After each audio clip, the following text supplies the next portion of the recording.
O verbo to have, que significa ter ou haver para nós em português, é um dos verbos mais utilizados em inglês. E ele é um verbo meio que especial, peculiar, razão pela qual dediquei esta aula inteiramente para o verbo to have.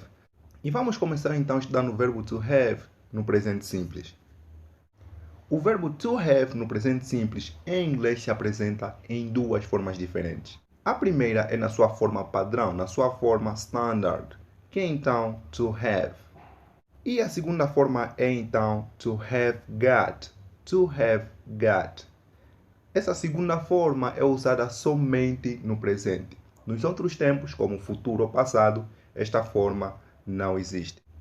Então, no presente simples, para os pronomes I, you, we, they, o verbo to have é então conjugado como have, ou na segunda forma, have got. Ou seja, eu tenho, I have, ou na segunda forma, I have got. Nós temos, we have, ou na segunda forma, we have got. Já para he, she, it, ou seja, as terceiras pessoas do singular, o verbo to have passa então para has, ou na sua segunda forma, has got, has got. Eu tenho uma pergunta. I have a question. I have a question.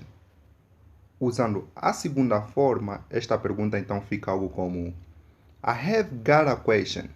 I have got a question. Esse have, muitas vezes, na maioria das vezes, ele é contraído no pronome pessoal. E fica então desta forma, que lemos I've. I've. Essa contração acontece muito, ela é muito comum.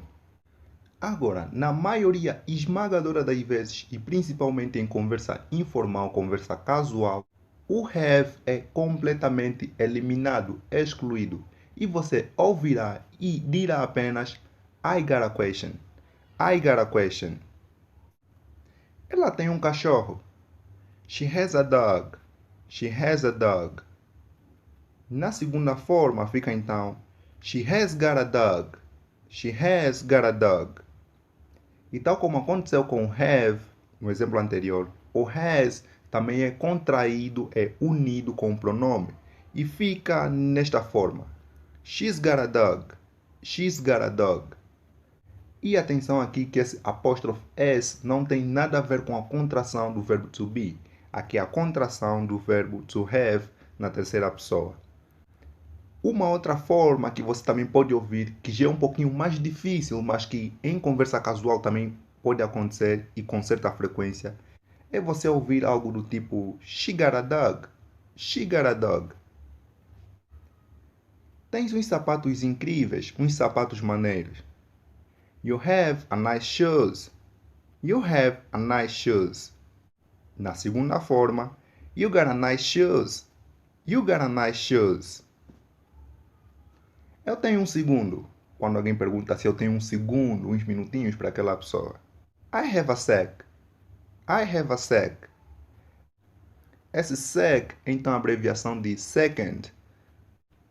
Ou na sua forma mais comum, I got a sec. I got a sec. Agora então vamos ver o futuro.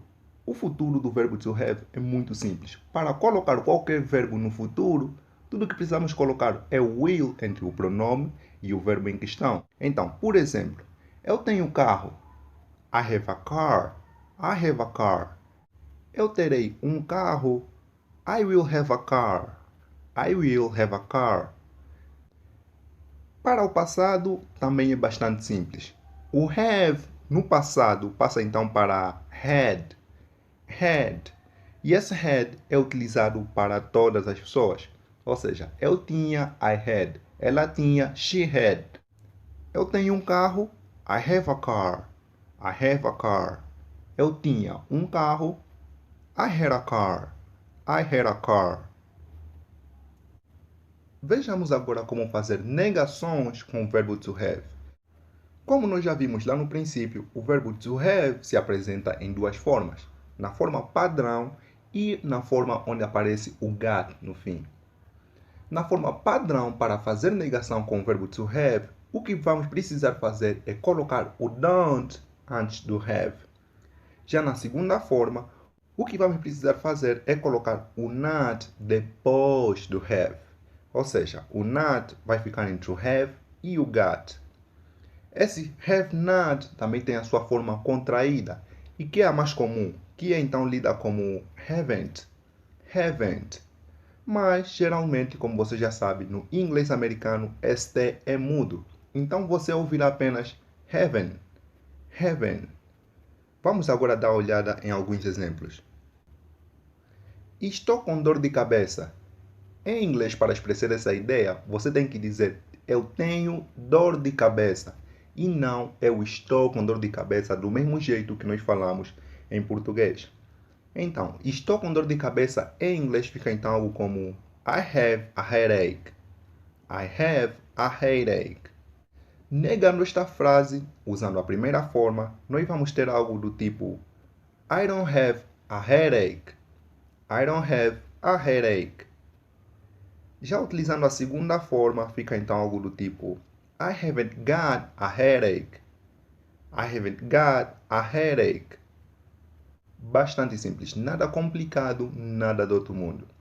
As duas formas para fazer negação são utilizadas, mas a primeira forma é a mais comum, é a que mais se usa.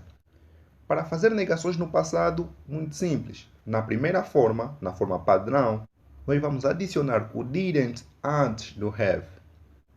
Ou então, utilizando a segunda forma para fazer negação, nós vamos adicionar o not depois do had, que é no passado. Esse had not também tem a sua forma encurtada. E less hadn't. Hadn't. Mas você ouvirá muito mais hadn't. Hadn't. Sem esse T lá no final. Teresa não tinha outra escolha. Teresa didn't have another choice. Teresa didn't have another choice.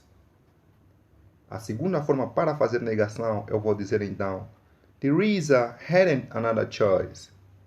Teresa hadn't another choice.